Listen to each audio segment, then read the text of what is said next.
So how many people here are installing EV chargers in their builds right now? One, two, three. 4, 5. Okay.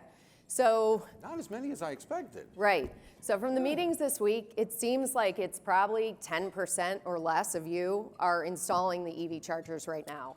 And then the next question is, well, how do I even begin, right? How do I find that partner, the right product?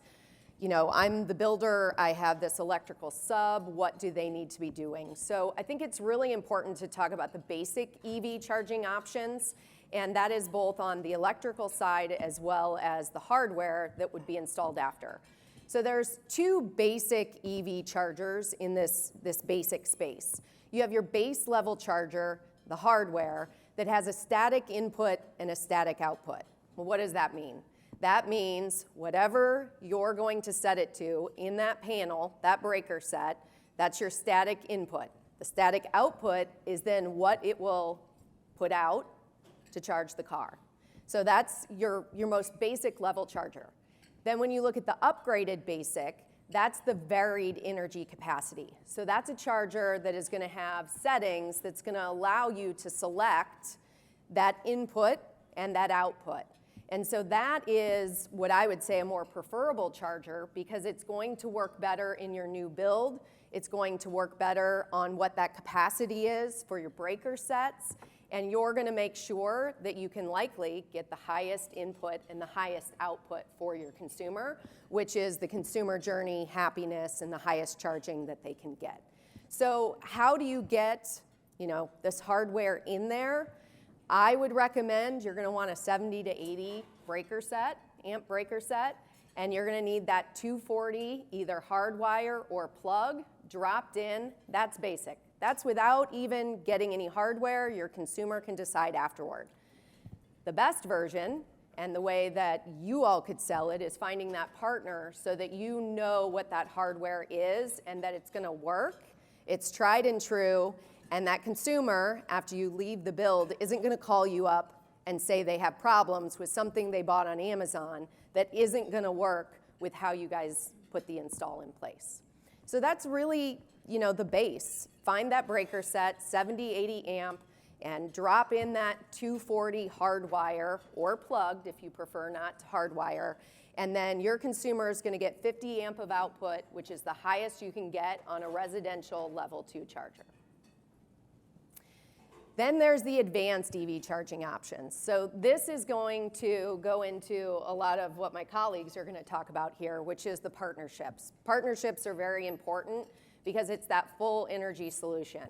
You're looking at solar panels, maybe backup batteries, lighting, the smart breakers. You're getting this whole ecosystem for that consumer, and that's where this is eventually going to go, because they're going to want to have bidirectional charging. They're going to want to take from their solar and set time frames when the breakers will allow then for the EV charger to work based on that stored capacity in the home.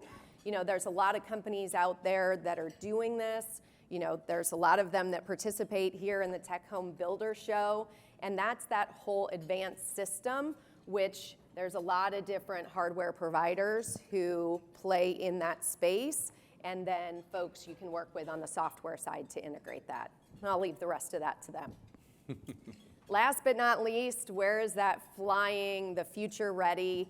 You guys hear all of these concepts, the vehicle to grid, the vehicle to backup battery, the backup battery to vehicle, bidirectional charging, all of these terms that everybody says, what are they?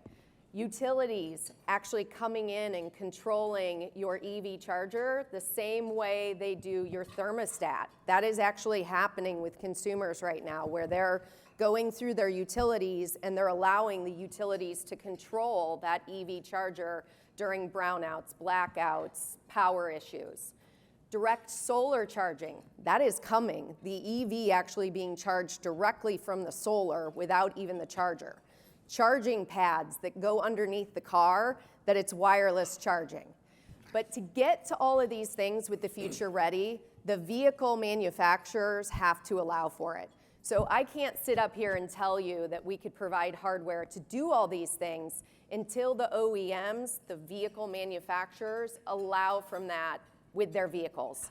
So for example, Tesla, you guys know the Tesla wall, the Tesla vehicles, that's the first to go into that bi-directional because they allowed it through their vehicle because they needed it to move into the wall space and the backup battery.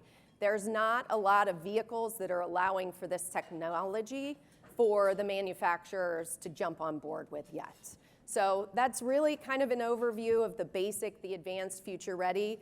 But for you all as builders, the most important part is getting with your high voltage electrical contractors, understanding what is needed, because you're getting the advantage of the new build, which ultimately that consumer is going to sell someday, and jurisdictions are going to require, most of you that are doing it is because you're either in the high-end tech space with the integration, or you're in a jurisdiction that's saying, you got to drop a 240 in right now because it's a requirement for the build. That is coming, and you'll see it in the rebates, which Avi talked about. Schumacher is actually putting a module on our website in short term that you all as builders will be able to access and consumers can access, and you can go in there and put your zip code. I did it the other day for mine. I live in South Florida. I can get my install 100% paid by Florida Power and Light right now, and I can get the federal incentive, which is 3% or $1,000 back for my hardware purchase. So this is happening at the utility, the local, the state, the federal, all of those jurisdictions, and this crawler that we have will show that to you all as builders or end consumers. So there's definitely a financial play here, and again, as Avi said, it's regulated to an extent, so you have to be careful, but it's a no-brainer. You can work with your consumer that's building that home to say, here's what you should do, and it's paid for. So that would be my suggestion is the basic drop-in and helping the consumers navigate and you all as builders navigating, getting that paid for. Chantelle, thank you so much.